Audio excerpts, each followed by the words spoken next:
My nan used to knit all the time, so she did teach me to knit, but she'd always cast on, and then I'd sort of mess it up, give it back to her, she'd unpick everything, and so on and so on. So you're going to show us a very basic method of how to do this.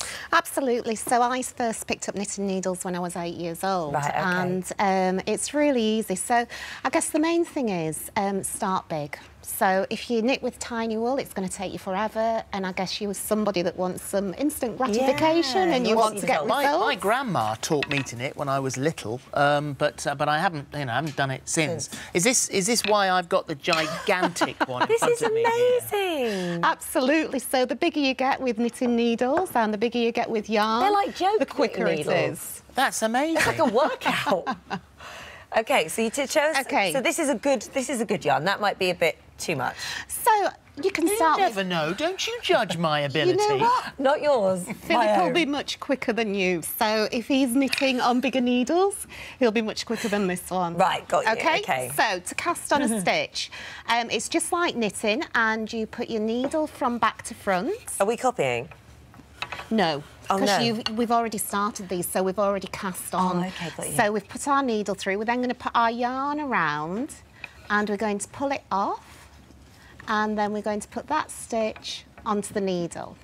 And that is sort of the first basic stitch that you'll learn. And then we'll move on to doing some actual knitting. So if you pick up your needles... Okay.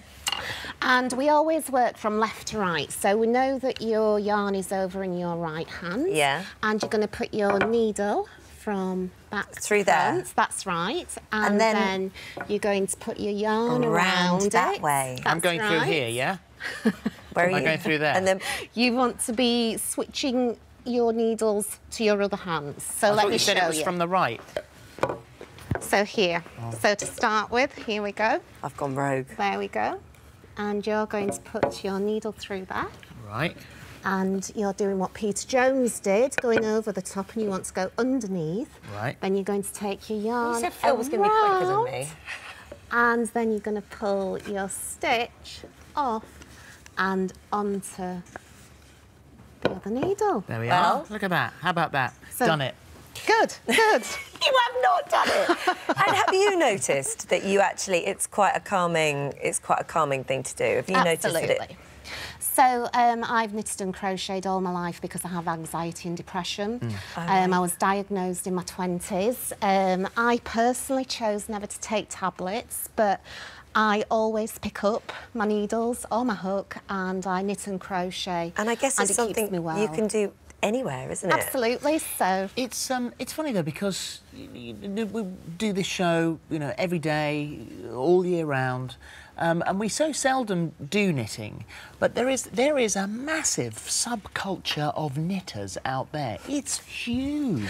Absolutely, and it's just growing and growing. And I found that, when I was young, it was my aunts and grandmas that knitted, but now our customers are sort of in the 25 to 35-year age groups. So it's starting younger, and hopefully it's something, it's really therapeutic. So hopefully it's something that'll help people. It must be. Where can you go and learn? Because it's quite hard.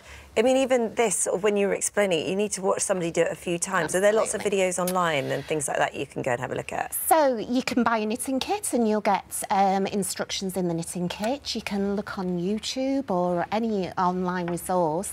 Some people go to a group, and that's how they learn to knit, or some people spend time with the grandma.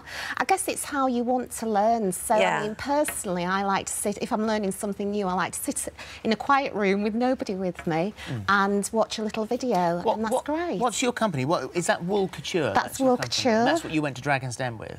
Absolutely. I left the NHS 3 years ago after doing 15 years there.